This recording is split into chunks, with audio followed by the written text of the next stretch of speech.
Zoller. Reverend Susan, come on up. A gracious and glorious good morning to you. That was a little anemic. Let's do that again. Good morning to you.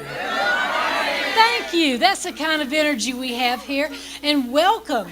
As Penelope said, my name is Susan Zoller. I'm one of the ministers here and delighted that you are here with us today. And every minister, first and foremost, is a practitioner or a one who practices the art and science of what is sometimes called affirmative prayer.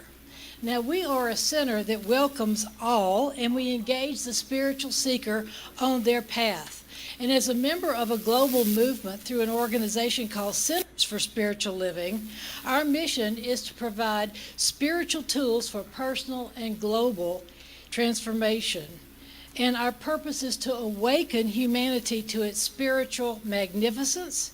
And our vision is a world that works for everyone. And we do mean everyone. We are grateful for your presence this morning, and we are also grateful for our ever-effervescent Executive Director, David Aurelio. Please welcome.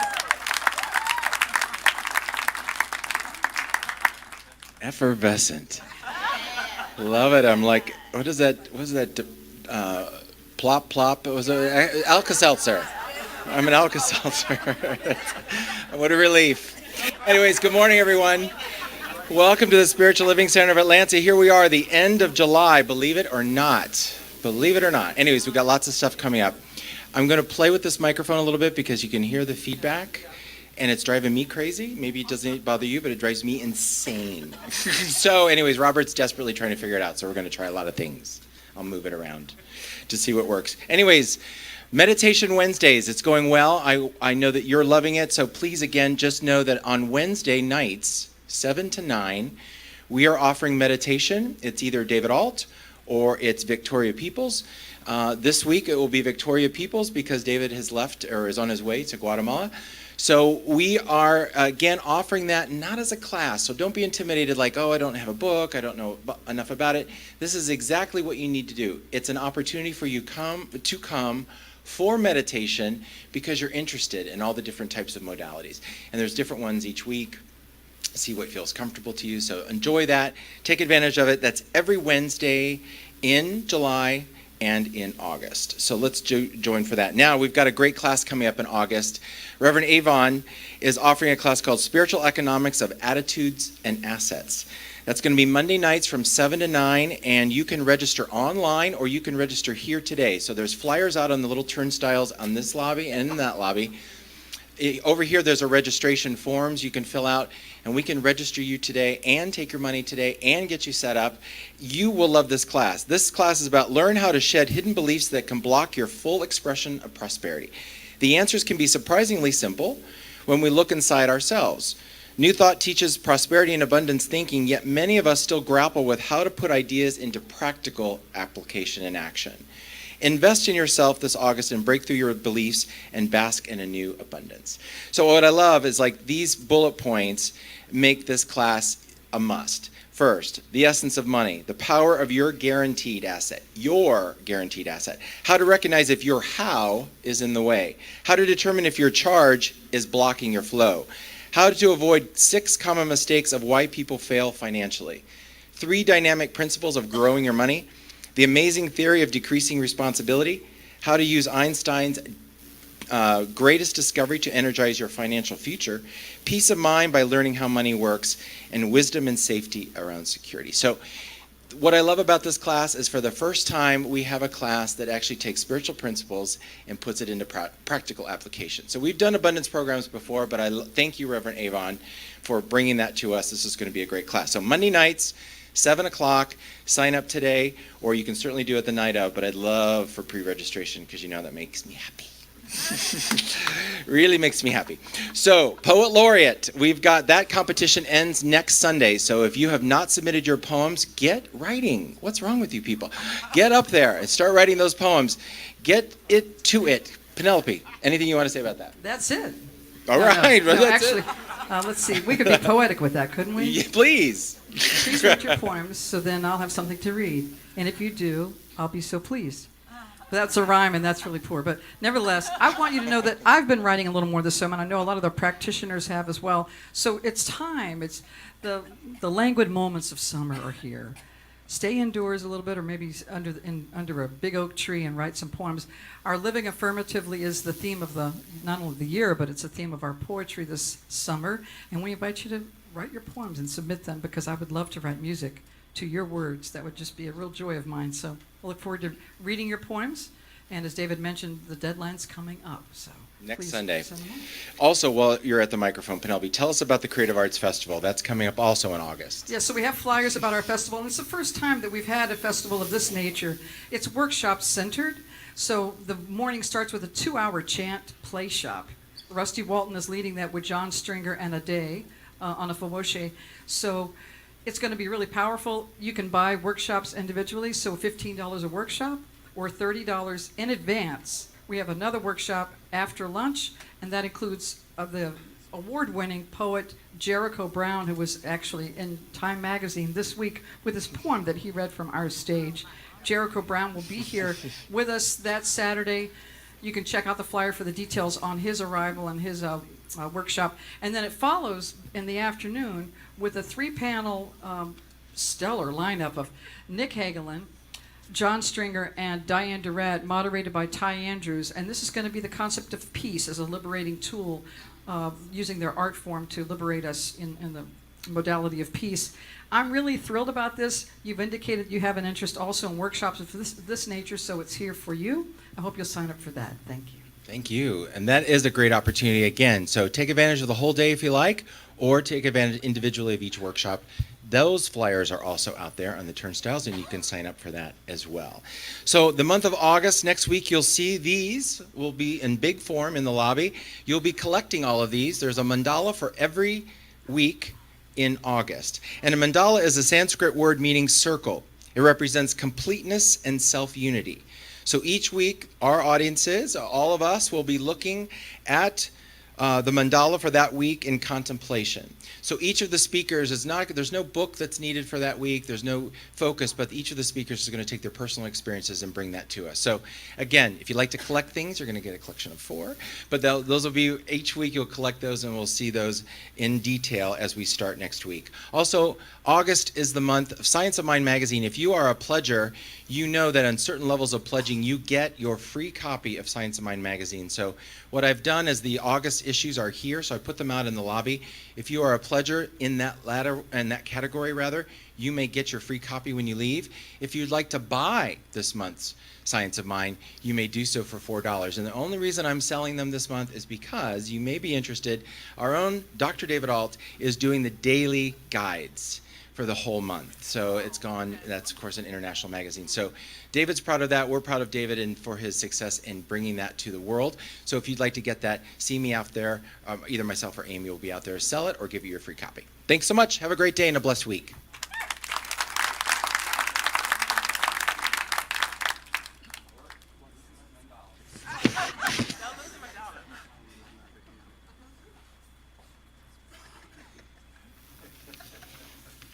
I'm going to invite you to stand in just a moment. In just a moment. For our call and response, it's a statement of our beliefs. And I'd like you to really think about these as you say this. I will speak it, and then you will follow with the response. And know that this is a heartfelt and deeply ingrained belief of mine and those who have led our organization. And I do want to say, as you stand up now, that we are a good-looking group this morning. How I choose to think creates my personal experience. How I choose to think creates my personal experience. Therefore, I choose to think affirmatively. Therefore, I choose to think affirmatively. I choose to speak affirmatively. I choose to speak affirmatively. I choose to live affirmatively. I choose to live affirmatively. Not only is this my right, Not only is this my right, it is my responsibility as a conscious being. it is my responsibility I allow myself to be guided, used, and available I allow myself to be guided, used, and available for the reawakening of everyone's magnificence. for the reawakening of everyone's magnificence. The moment is now, and I say yes. The moment is now, and I say yes. And together we say, and so it is. Thank you, Reverend Susan. We invite you to sing our song of the month, A World That Works for Everyone.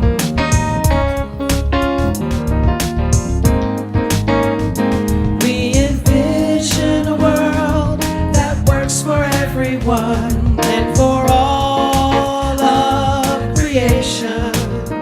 We see all people, all beings as expressions of God. We see a world that works for everyone. We envision a world that works for everyone and for all of creation. We see all people, all beings as expressions of God. We see a world that works for everyone. We envision a world that works for everyone and for all of creation. We see all people, all beings as expressions of God. We see a world that works for everyone. We see a world that works for everyone. We invite you to greet one another with a handshake or a hug. Please say good morning.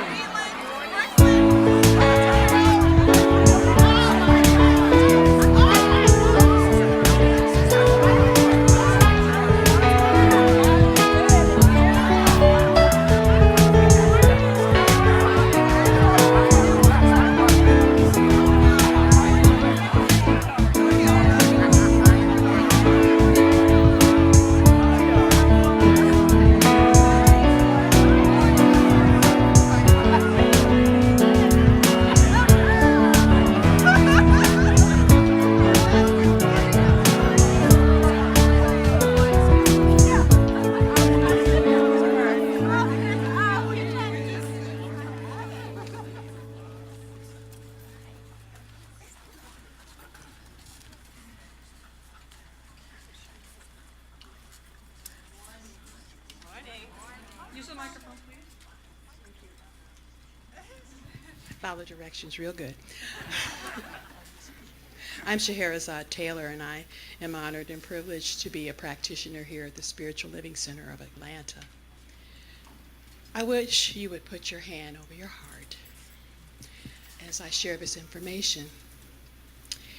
In the healing light of the Tao, it states the heart is considered the coordinator or ruler of all the various aspects of mind, consciousness, and spirit. For this reason, in traditional Chinese, the heart is often referred to as the emperor or master controller. The heart regulates and coordinates all the functions of consciousness mediated through the 5 organs.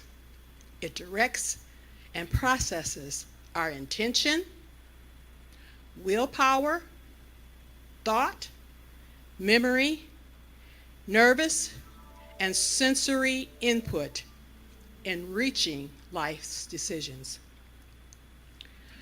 Rumi declared, "Everyone sees the unseen in proportion," David Alt, "to the clarity of the heart. And that depends upon how much one has polished one's heart. Whoever has polished it more sees more.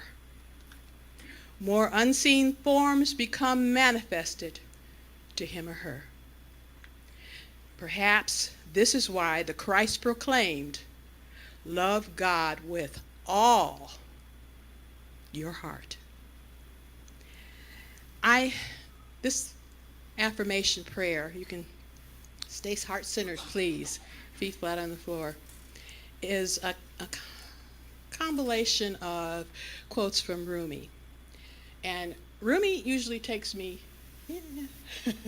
higher and higher. So I'm going to try, it's not a long affirmation, but I will say it slowly. And please be centered in your heart as I say it in first person. So let us go to the very center of our hearts where our lives begin. I hear a knock at the door of my heart.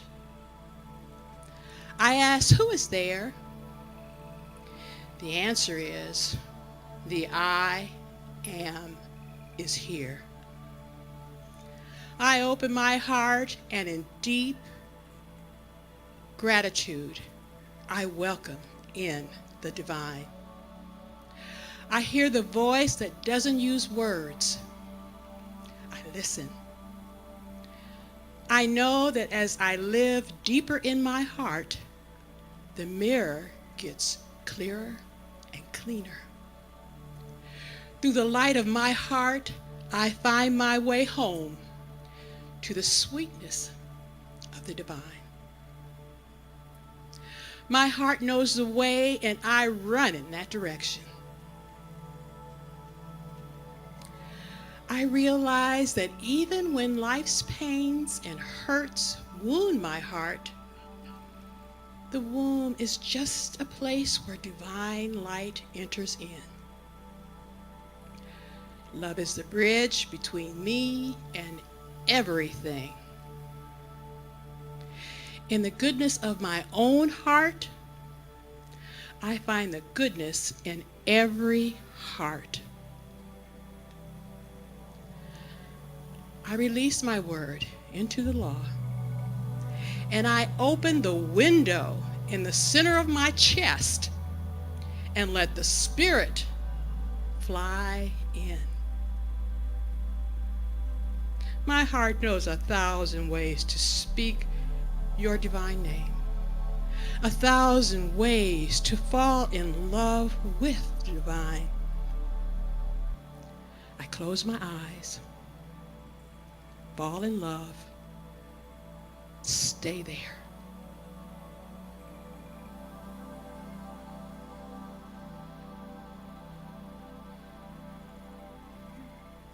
And together we say, and so it is.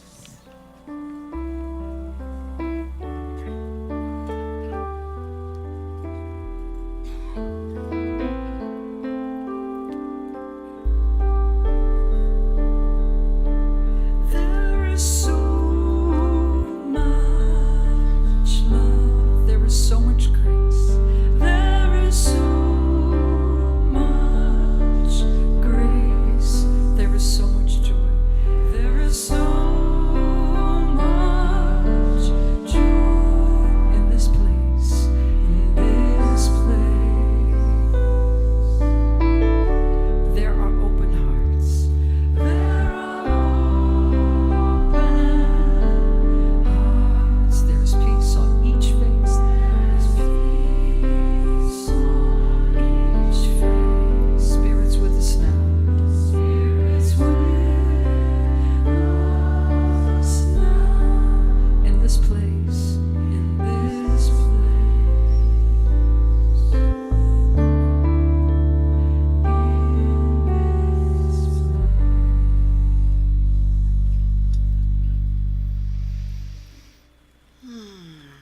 That is one of my favorite moments of the whole week.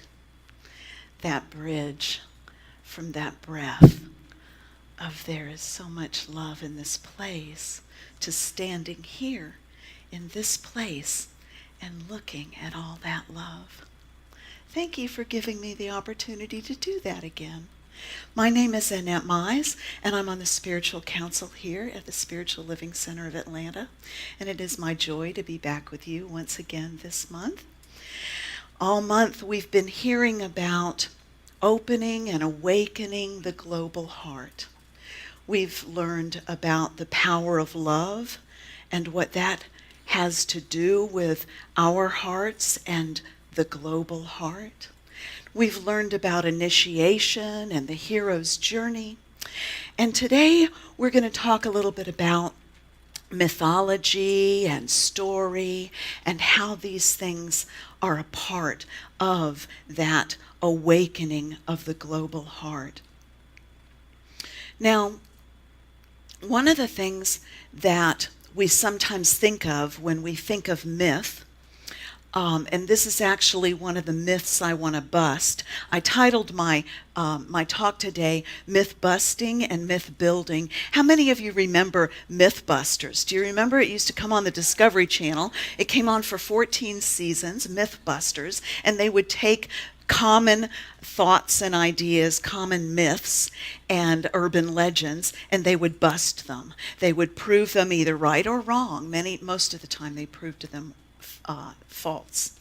So we're going to bust a few myths today, and we're going to look at building some myth ideas and building some story with that power of myth. So one of the first myths I want to bust is, it goes like this. You see, a lot of times we think of myth as being something that primitive people use to explain natural phenomena, things that happen in nature. For example, myths might be used to explain thunder or lightning, or as powers of the gods, or myths might be used to explain winter or famine, that kind of thing. And we're all familiar with that kind of idea. But I want to offer that that is a primitive way of looking at myth, actually, because I like to look at myth as a way that we use natural phenomena, natural occurrences, to explain, understand, and teach around personal growth and around personal interactions. And so one of my favorite myths for that I'm going to share with you today. This is the myth of, it's a Sumerian myth. It's a myth about Ereshkigal and Inanna. Now, Ereshkigal was the queen of the underworld, the mighty queen of the underworld. And Inanna was her mighty sister, the queen of the heavens, or the queen of the overworld. And one day, Ereshkigal was weeping so strongly and so loudly, and Inanna had heard this weeping from the heavens for so long that Inanna thought to herself, my goodness, when is my sister going to get over this? You see, Ereshkigal had lost her husband. And for weeks and weeks she had wept, and her weeping would cause the earth to shake, and the earth shaking would cause the animals to stop giving milk. The cows stopped giving milk, the animals stopped breeding, the flowers stopped blooming for all the noise that Ereshkigal's weeping caused. And Inanna, finally, she had had enough. And she thought to herself in her palace in the heavens, she thought, surely Ereshkigal simply needs a visit from her sister. The queen of heaven will go and visit with Ereshkigal, and she will make all well again. So Inanna prepared herself for this visit to the underworld. She donned her best crown. She put on her finest jewelry, and she donned her fabulous clothes, and she trekked on to the underworld. Now, when Inanna reached the first gate to the underworld, she met the guard of the gate, and the guard of the gate said, you may not enter like this. And Inanna said, but I am the queen of heaven. I will enter wherever I please. And he said, not here. Not like that. You must give me your crown. And so Inanna was incensed. What? I am the queen of heaven. I will not give you my crown. He says, if you want to go down there and visit your sister, you will. So she thought about it, and again she hears Ereshkigal's thundering cries, and she thought, I have to go save my sister from this weeping and this gnashing of teeth. So she takes her crown and she gives it to the guard. Fine, you can have my crown. She reaches the next gate, and the guard says, I need the earrings. All this jewelry, it's got to go. It's got to go. You can't go through the gate with all this jewelry on. Oh, fine. And she takes her earrings off. She takes her necklace off. For 7 gates this took place. At each of the 7 gates, she had to remove some form of finery, some level, some layer of her greatness. She took and she gave to the guard, until finally at the 7th gate she was wearing nothing but her loincloth, and the guard yet again said, you're not going in there with that. Are you kidding me? You want my loincloth? Yes, you have to give your loincloth. So finally she took the loincloth, gave it to the guard, and made her way into Ereshkigal's lair. Now Ereshkigal was weeping and moaning and crying, laying on her sofa, just weeping and sobbing and crying. And she heard Inanna come in, and she looks up. What are you doing here? Why, sister, I have come to make you feel better. I've come to bless you with my presence. The Queen of Heaven has come to your realm to help you through this loss. I have lost my husband. My heart is breaking. I weep not just for myself. I weep for all the lovers who have lost their loved one. I weep for all the children that have lost their mothers. I weep for all the parents that have lost their children. And you think your visit is going to make me stop? And she became furious, and she snapped her fingers, and Inanna fainted dead away, and she snatched Inanna up and hung her on a meat hook. And then she went back to her weeping and her crying and her gnashing of teeth.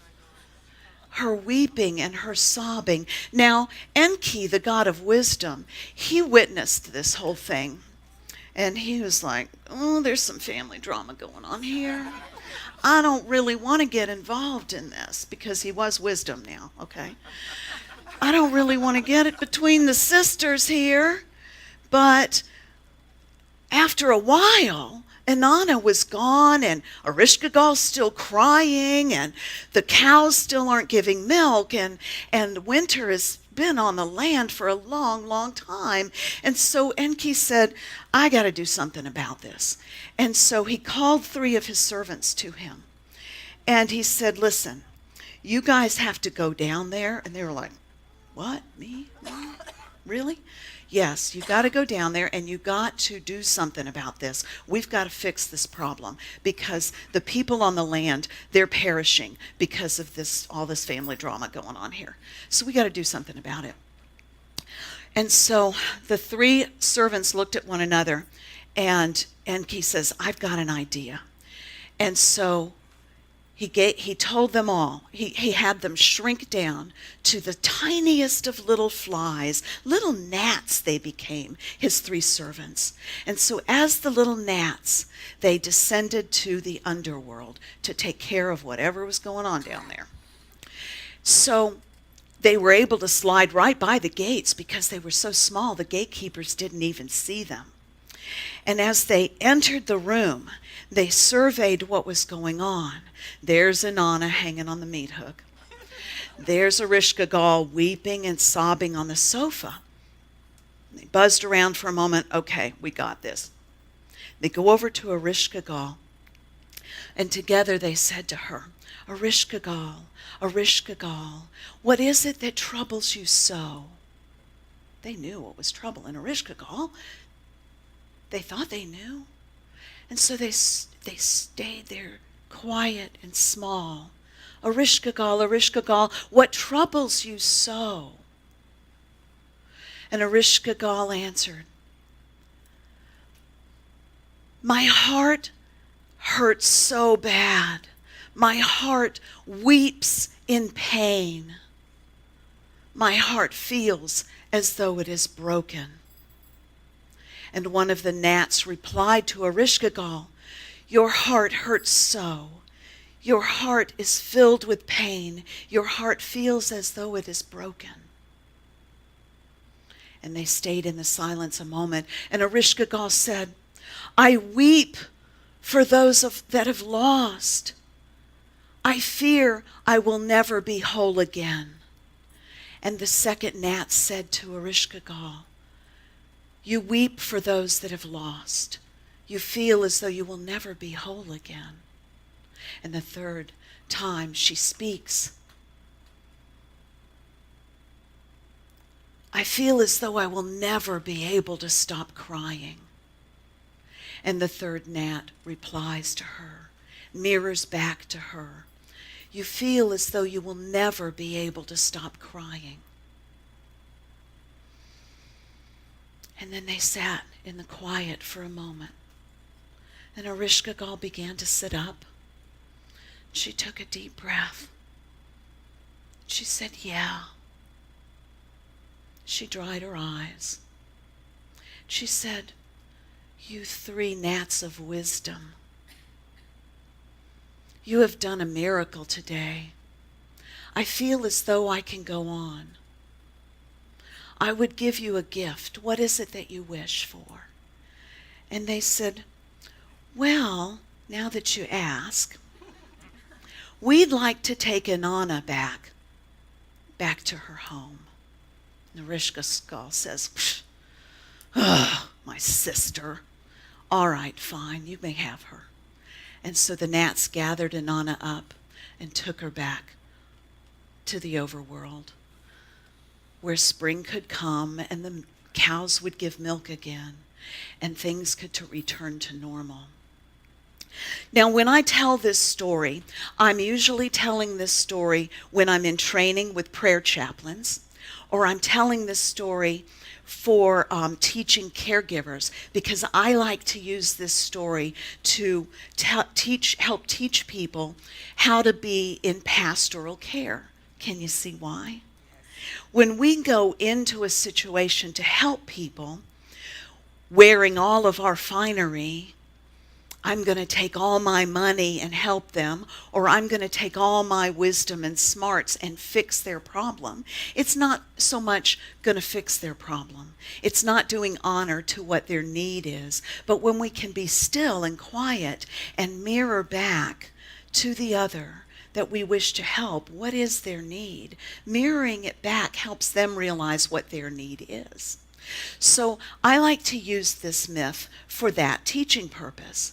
But the myth can be told in many, many different ways and used for many different things. It just depends on what the need is, and that's how we use it for the teaching. So that first myth I want to bust is that stories and myths are just about the story and the myth. It's not a primitive, it's not a thing that primitive people use. It's a technology that can be used to teach and to understand. Another way of looking at that same story is from a psychological view, even beyond pastoral care.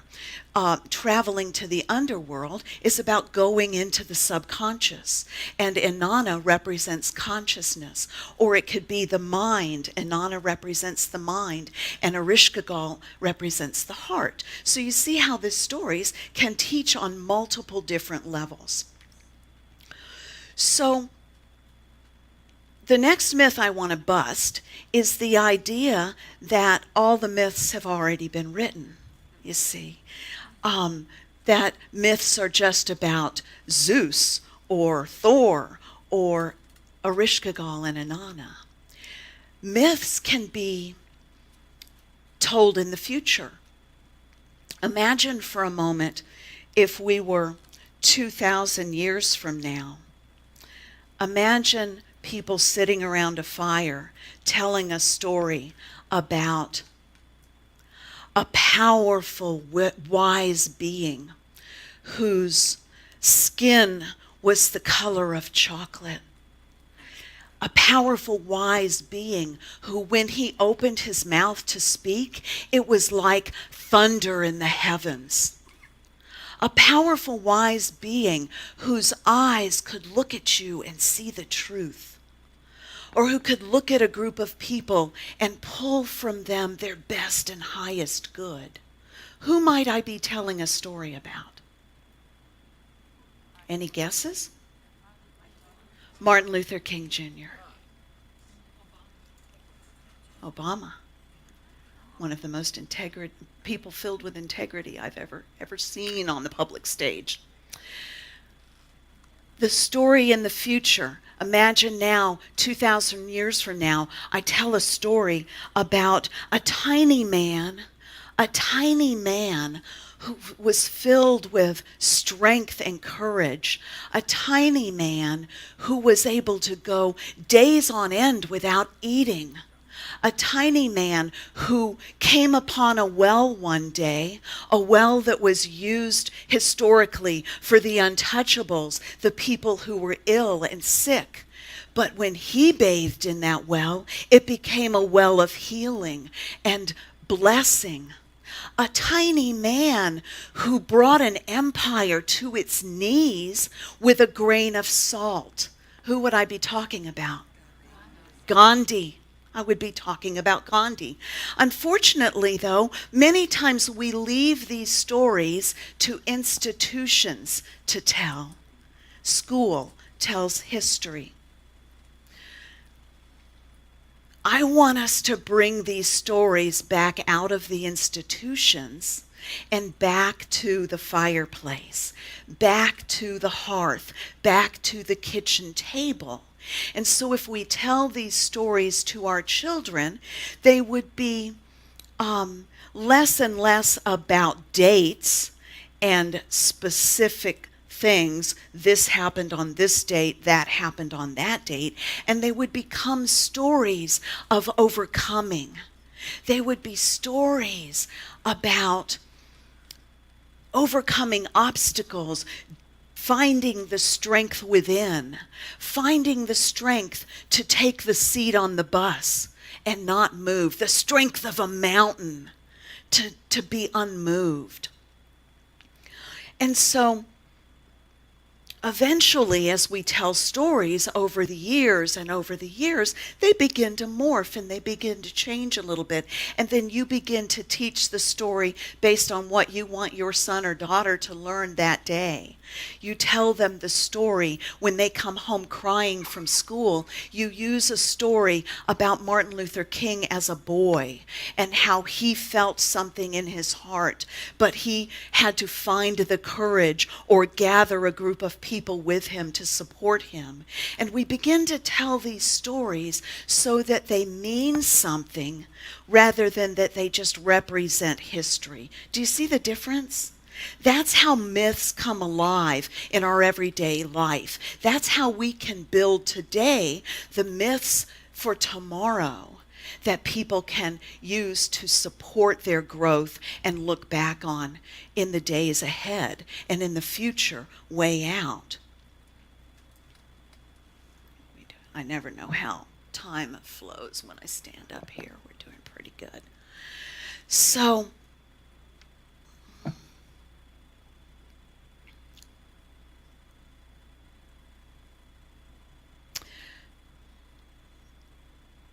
being able to look at our current modern stories and find the principal roots within them and then teach those principles going forward is a very powerful technique and it gives us a powerful opportunity as we continue to evolve, as we've heard about this last month, evolve into that opening of the global heart.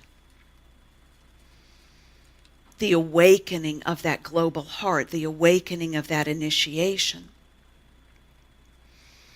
One of the myths that we get stuck in a lot, one of the myths that has really helped to create the world that we often see when we watch the news or when we leave here after a beautiful Sunday and head back into the real world, the other world out there.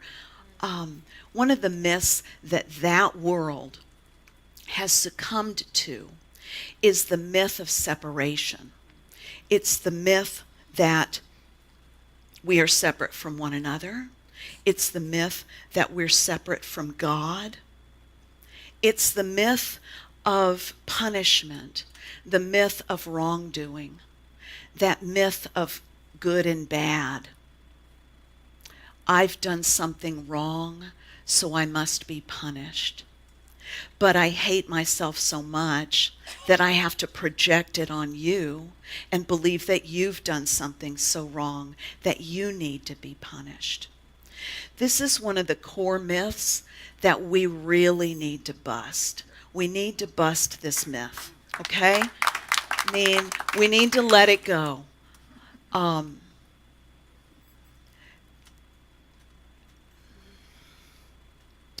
That myth of separation, when you work and live in a world that creates from your thoughts, okay? See, here's another myth. I'm going to throw another one in here. It's a myth that what's going on out here is causal. It's not. It is effect. The only thing that's causal, when you trace it back, the only thing that causes anything is thought. Thought causes. Okay? Your thoughts about what's going on out there creates tomorrow. Your thought about what's going on in your family creates the tomorrow of your family. It manifests in your behavior, and it manifests in the people who react to you and your behavior, and then their thoughts compound the whole thing. And so we've manifested a world based on punishment. Do you see that?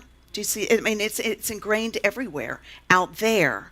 But if I let myself believe the myth that out there causes me to do something, I have bought another false myth, because it doesn't. My thoughts about what goes on out there is what causes me to act. Okay? My thoughts about what's going on out there is what affects how I interact with you or with other people.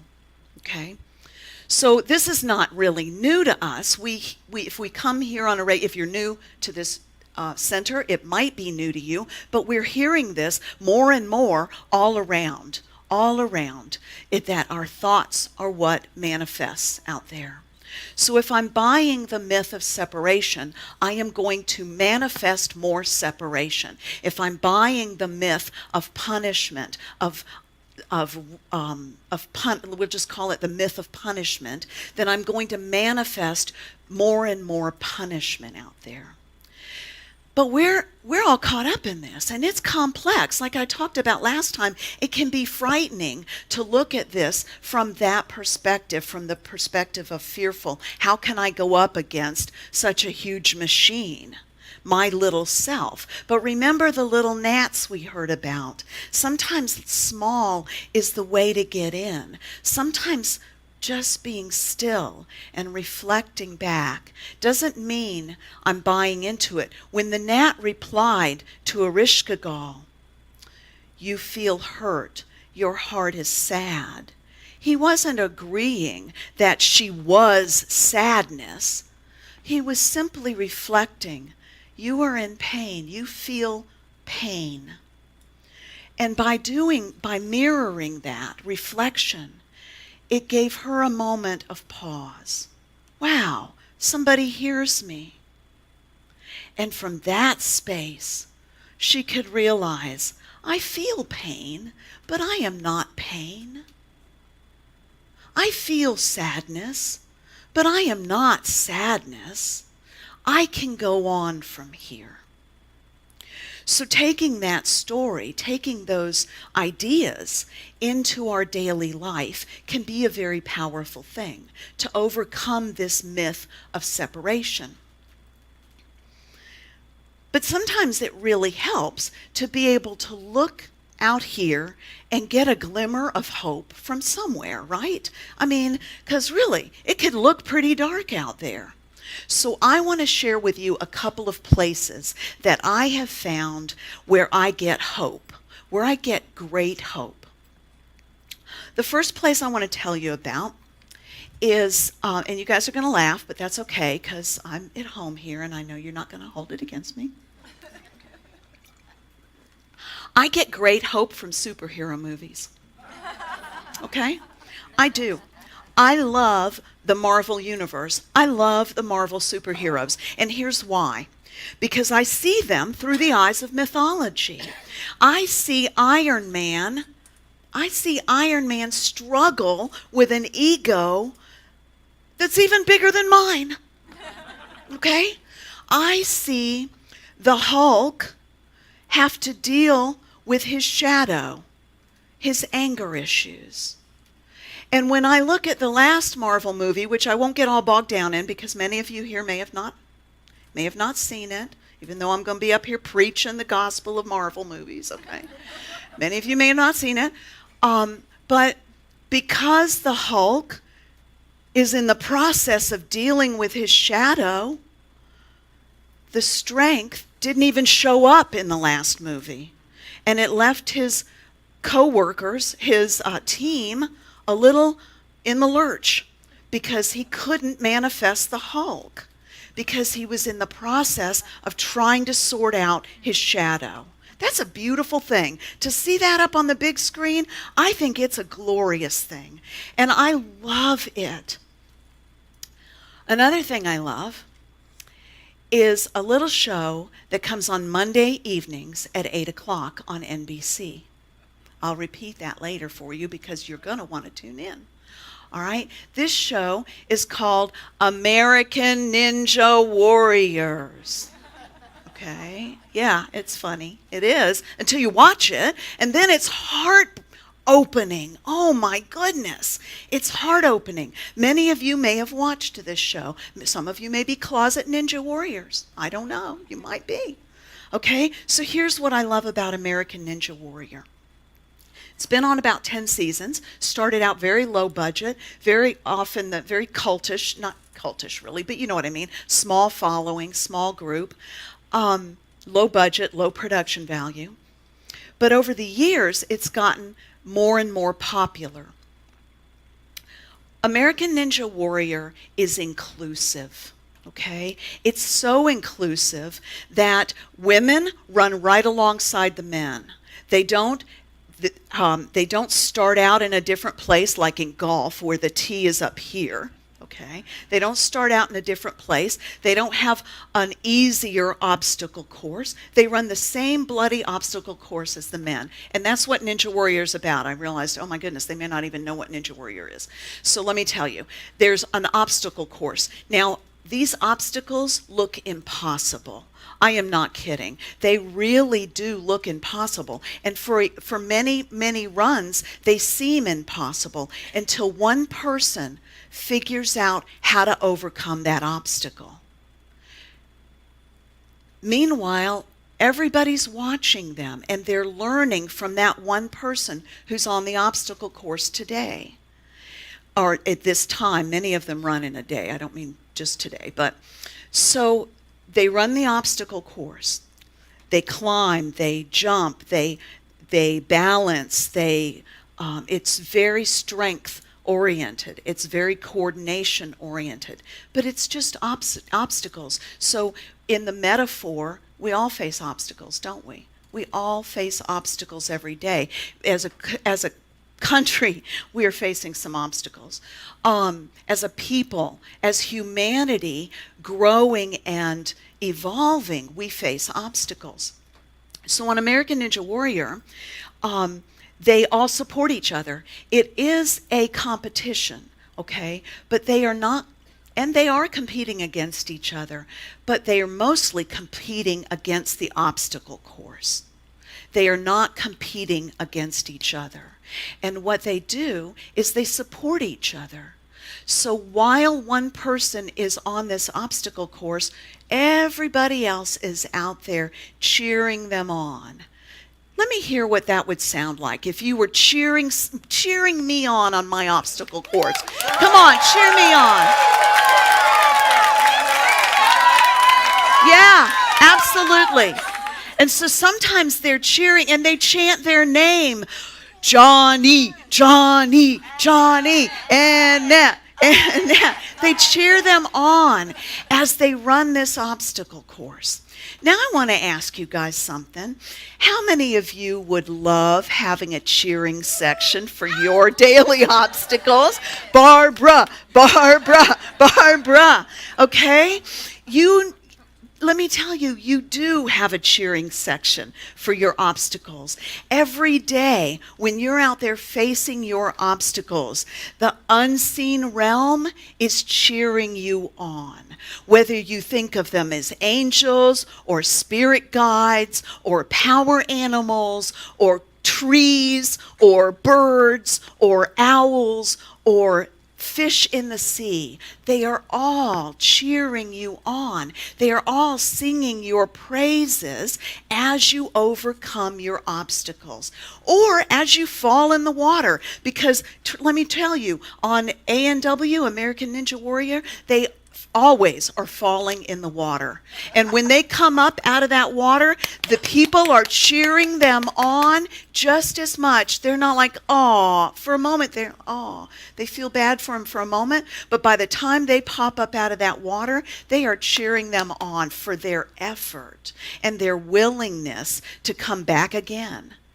Come back again and do it over. Start over. Learn. Watch the next one. Watch the next one. And another thing they do on Ninja Warriors is they take their celebrity, they take the power that they've gained from being on stage, and they use it for good. Like this. Kevin Bull was a rookie a few years ago. He came on, and he's one of the people who overcame an obstacle that nobody else could overcome.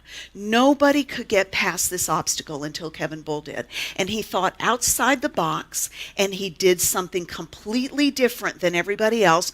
And everybody was like, wow, we never saw it that way. Now, Kevin Bull suffers from a condition called alopecia. And alopecia is a condition where all your hair falls out. So he doesn't have a lick of hair on his body. Okay? Well, that's okay for a guy. But some guys would be like, no, it's not. But it's sort of okay for a guy. But it's even harder for women to deal with that. But women have alopecia as well. And children get alopecia. Children have the condition of alopecia. So what Kevin Bull has done with his celebrity is he started the Children's Alopecia Project, CAP for short. And he speaks about it every time you see him. He talks about his kids. And the kids come and they don't have wigs on. They sport cute little unicorn horns. And they cheer on their guy, their hero, Kevin Bull, while he's running this course. And a lot of people have learned about alopecia from his platform on this course. And he's made a difference in thousands of children's lives because of that. One of the guys, Flip Rodriguez, always used to run with a mask on. For years, he ran the course with a mask on.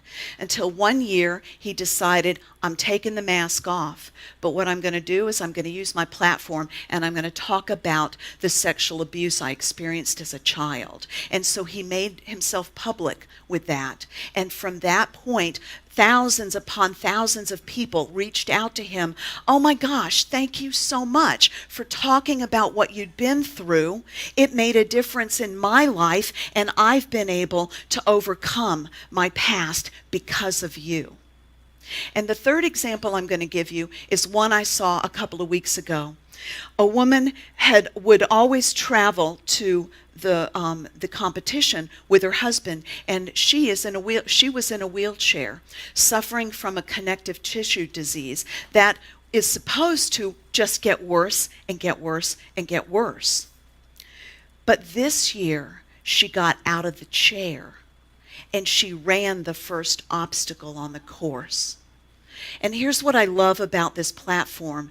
They didn't just tell you about it afterwards and not give her airtime, because let's face it, she's not going to make it to the end of the course. It's not about that on this program. It's about the story. It's about overcoming. And so they gave her a whole segment telling her story about how her desire to run this course, her desire to practice and train with her husband, gave her the power and the will to overcome the pain associated with getting out of this chair and running that course. And she did. She fell in on the first obstacle, but it was incredibly powerful to watch her do this. I mean, I felt like I could conquer anything after watching her story.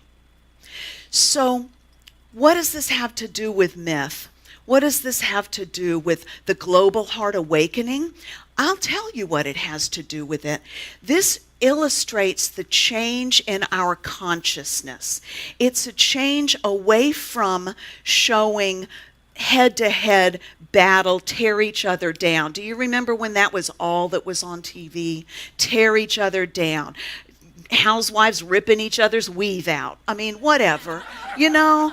But that's not all it is anymore. Now we have programs like American Ninja Warrior that showcases people overcoming their challenges. It showcases people in support of one another. It shows people learning from their failures, learning from each other's failures, and using that to spring forward in the next season, to do even better the next time around. And I don't know about you, but I need stories like that. When I let myself get bogged down with all the other stuff I see, and I use stuff loosely here, all the other stuff I see on TV, frankly, this is a welcome breath of fresh air. I love it, not just conceptually, but I feel love in my soul and in my heart when I watch this program. And so that's where I want to leave you guys today. I want to leave you feeling that potential, feeling that possibility, realizing that there is a whole audience cheering you on, whether you hear it with your ear or not. Hear it with your soul, because it is. The trees, the sound of the wind rustling in the trees. Yay, roar, you go. The chirping of the birds. You go, you got it. You get up and go again, try again, it's okay. It's all there for you. And as we build our myths for the future, let us not leave it to the institutions to tell our stories, but let us tell the stories ourselves, with our mouths, with our brains, with our hearts. Let us talk to our children rather than just plopping them down in front of a screen or in front of a book or in front of a teacher to share the wisdom that we want the future to hold. And so I thank you very much. Namaste.